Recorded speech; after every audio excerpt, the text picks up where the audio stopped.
Okay, so since I'm on a food rampage, I have to tell you guys a story. I was cooking dinner for my in-laws, and every couple of weeks we go to their house or they come to our house and we do a family dinner. I wanted to make this amazing tomato basil soup recipe that my mom had given me, and it's to die for. I'll post the recipe sometime if I get a chance. But when I went to the store to buy the basil, uh, I wasn't actually sure what basil looked like. I mean, there's so many green things in the grocery store, all lined up right next to each other. All the herbs, they all look identical to me. So um, I got this herb. I brought it home. I was getting the soup all ready to go, and I was about to put the basil in the blender to blend it all up.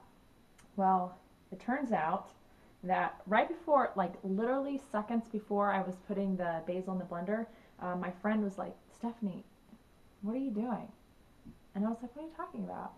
And he said, Stephanie, that's not basil, that's parsley. And I was like, oh my gosh, how could I make that kind of mistake? I almost had tomato parsley soup. That would have been the most nasty thing ever.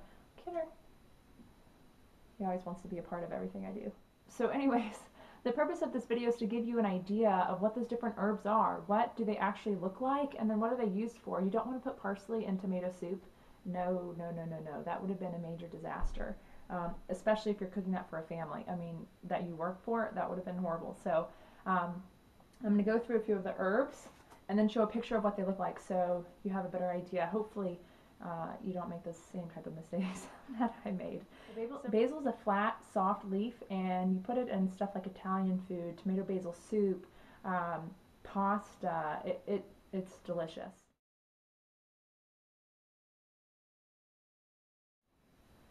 Parsley, what I was going to put in the soup, is actually more bushel-like. It's a lot thicker and looks a little rough around the edges.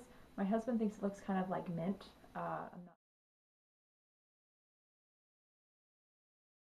And then there's rosemary. Rosemary looks more like it has needles along the edges, so it's not soft, it's not dainty looking, it's a little more jagged, and it just looks like pine needles, kind of. That's what rosemary looks like.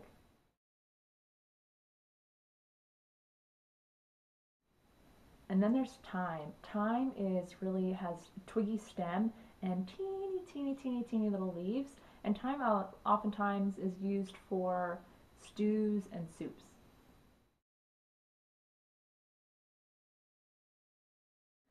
Cilantro. Cilantro is one of my favorites. Cilantro is what I add to a lot of my tacos, fajitas, taco soup, taco salad, just Mexican food. I love adding cilantro to that.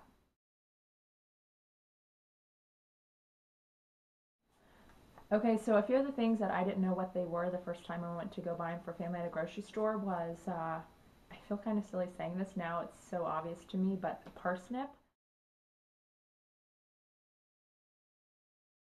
I didn't know what a parsnip was. Oh, I just got a message. I didn't know what a parsnip was. So, for anyone out there who doesn't know what a parsnip is, it's basically like a giant fat white carrot. It looks like a root. Same with ginger. The first time I went to go buy ginger, I had no idea what to expect. And you can buy it in all sorts of different ways. But ginger is a root. And when you go to the grocery store to buy it, you just look in the vegetable section, and it literally is the one thing there that looks like a root.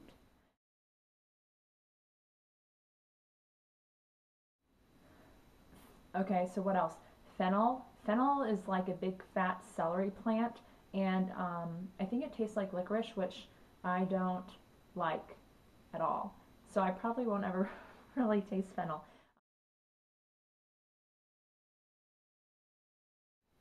And then an heirloom tomato.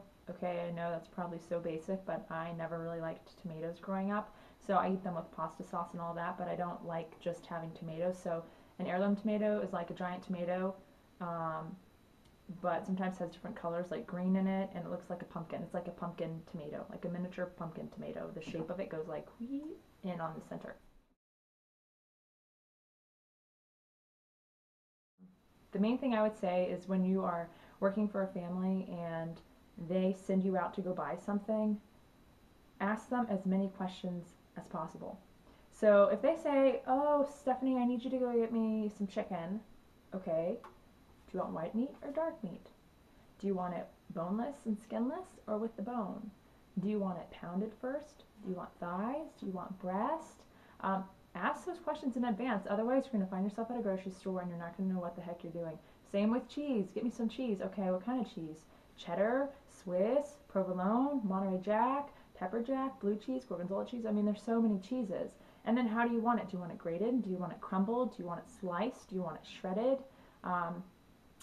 Don't put yourself in a position to where you get to the store and you don't have enough detail. So ask all these questions in advance before you go to the store so you don't spend hours at the store walking around aimlessly. In the beginning it might seem kind of awkward, but after you do it, after a while you'll get used to the family's needs and what they want, and it'll be good for them because you'll get it done quickly, and it'll be good for you. You won't feel that stress when you're at the grocery store making sure you get the right thing.